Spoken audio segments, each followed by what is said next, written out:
ರಾಜ್ಯದಲ್ಲಿ ಹುಲಿಗಳ ಅಟ್ಟಹಾಸ ಬೆಚ್ಚಿಬಿದ್ದ ಜನ. ಕಾಡು ಮಂತ್ರಿಯಿಂದ ಅಚ್ಚರಿಯ ಹೇಳಿಕೆ ವ್ಯಕ್ತವಾಗಿದೆ. ಹುಲಿ ದಾಳಿ ತಡೆಯೋದಕ್ಕೆ ಕುರಿ ಮೇಕೆಯನ್ನ ಕಾಡಿಗೆ ಬಿಡಬೇಕಂತೆ. ರಾಜ್ಯದಲ್ಲಿ ಹುಲಿಗಳ ಅಟ್ಟಹಾಸ ಬೆಚ್ಚಿಬಿದ್ದ ಜನ. ತಲೆಯಲ್ಲಿ ಏನು ಜಾಸ್ತಿ ಆದರೆ ಬೆಂಕಿ ಕೊಡಿ ಅಂದಂಗಾಯಿತು. ಕಾಡು ಮಂತ್ರಿಯಿಂದ ಅಚ್ಚರಿಯ ಹೇಳಿಕೆ ಇದು. ಹುಲಿ ದಾಳಿ ತಡೆಯೋದಕ್ಕೆ ಕುರಿ ಮೇಕೆಯನ್ನ ಕಾಡಿಗೆ ಬಿಡಬೇಕಂತೆ. ದಿನಕ್ಕೊಂದು ಹುಲಿ ದಾಳಿಯಲ್ಲಿ ಸಾವು ನೋವುಗಳಾಗುತ್ತಿದೆ.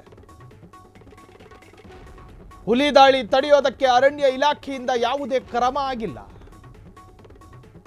ಆಡುತ್ತಿದ್ದ ಮಕ್ಕಳ ಮೇಲೂ ದಾಳಿ, ರೈತರ ಮೇಲೂ ದಾಳಿ, ದಿನಕ್ಕೊಬ್ಬ ಹುಲಿ ದಾಳಿಯಿಂದ ಸಾಯ್ತಿದ್ದಾರೆ. ದಿನನಿತ್ಯ ಒಂದಿಲ್ಲೊಂದು ದಾಳಿಗಳಾಗುತ್ತಿದೆ. ಇದಕ್ಕೆ ಪರಿಹರಿಸಬೇಕಾದ ಕಾಡು ಮಂತ್ರಿ ಹೇಳಿದ್ದೇನು ಗೊತ್ತಾ?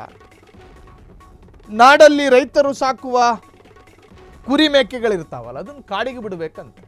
ಅಲ್ರಯ್ಯ, ದಾರಿದ್ರ್ಯ ತಾಂಡವವಾಡುತ್ತಿರುವ ಅಫ್ಘಾನಿಸ್ತಾನ ಮತ್ತು ಬಾಂಗ್ಲಾದೇಶದ ಅರಣ್ಯ ಇಲಾಖೆಯ ಕೆಲ ನೀತಿ ನಿಯಮಗಳು ಗೊತ್ತೇನು? ಅತ್ಯಂತ ದಟ್ಟಾರಣ್ಯ ಇರತಕ್ಕಂತಹ ಬಾಂಗ್ಲಾದೇಶ, ಎಲ್ಲಿ ನೋಡಿದ್ರೂ ದಟ್ಟ ಕಾನನಗಳೇ ಕಾಣಿಸುವಂತಹ ಬಾಂಗ್ಲಾದೇಶ, ಆ ದೇಶದ ವನ್ಯಜೀವಿಗಳನ್ನು ಸಂರಕ್ಷಿಸೋದಕ್ಕೆ ಅವರು ತೆಗೆದುಕೊಳ್ಳುವ ನಿರ್ಧಾರಗಳನ್ನಾದರೂ ಕಾಪಿ ಮಾಡ್ರಯ್ಯ. ರೈತರು ತನ್ನ ಜೀವನದ ಆಧಾರಕ್ಕೆ ಸಾಕುವ ಕುರಿ ಮೇಕೆಗಳನ್ನು ಕಾಡಿಗೆ ಬಿಡಬೇಕಾ? ಹೆಣ್ಮಕ್ಳು ತಲೆಯಲ್ಲಿ ಏನು ಜಾಸ್ತಿ ಆಗಿದ್ದಾಗ ದೊಡ್ಡ ಮನುಷ್ಯರ ಜೊತೆ ಸಲಹೆ ಕೇಳಿದಾಗ ತಲೆಗೆ ಬೆಂಕಿ ಹಾಕು ಅಂದಿದ್ದಂತೆ. ಹಂಗಲ್ವ ಈ ಕತೆ? ಹುಲಿಗಳಿಗೆ ತನ್ನ ಬೇಟೆಯ ಆಹಾರದ ಕೊರತೆಯಾದಾಗ ಅದು ನಾಡಿಗೆ ಬರುತ್ತೆ. ನಾಡಿಗೆ ಬಾರದ ಹಾಗೆ ಕಾಡುಗಳನ್ನು ಅಭಿವೃದ್ಧಿಪಡಿಸೋದು ಹೇಗೆ? ಕುರಿಗಳಿಗೆ ಅತ್ಯಂತ ಪ್ರಿಯವಾದಂತಹ ವನ್ಯಜೀವಿಗಳೇ ಇದ್ದಾವೆ. ಕಾಡುಗಳಲ್ಲೇ ಲಭ್ಯ ಆಗುವಂತಹ ಕಾಡು ಮೊಲಗಳು, ಕಾಡು ಕೋಣಗಳು, ಅದರ ವಂಶ ಉದ್ಧಾರ ಮಾಡುವಂಥ ಪ್ರಯತ್ನಗಳು ಫಾರೆಸ್ಟ್ ಡಿಪಾರ್ಟ್ಮೆಂಟಿಂದ ನಡೀಬೇಕು. ಜಿಂಕೆಗಳ ವಂಶಗಳು ಅಭಿವೃದ್ಧಿ ಹೆಂಗೋ ಹೊಂದಿಸೋದು. ಜಿಂಕೆಗಳು ಕೂಡ ಹುಲಿಗಳಿಗೆ ಅತ್ಯಂತ ಪ್ರಿಯವಾಗಿದ್ದು.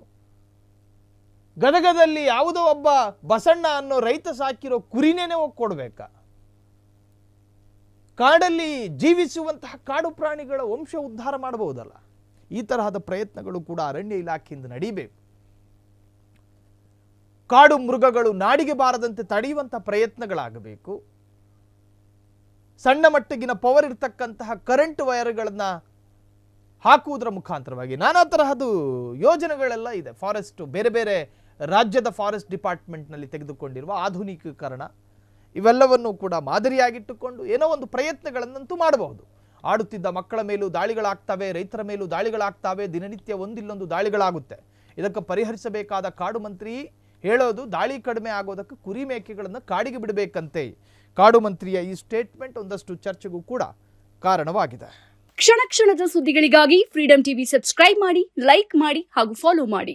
ಹೊಸ ಸುದ್ದಿಗಳ ನೋಟಿಫಿಕೇಶನ್ಗಾಗಿ ಬೆಲ್ ಐಕಾನ್ ಮೇಲೆ ಕ್ಲಿಕ್ ಮಾಡಿ.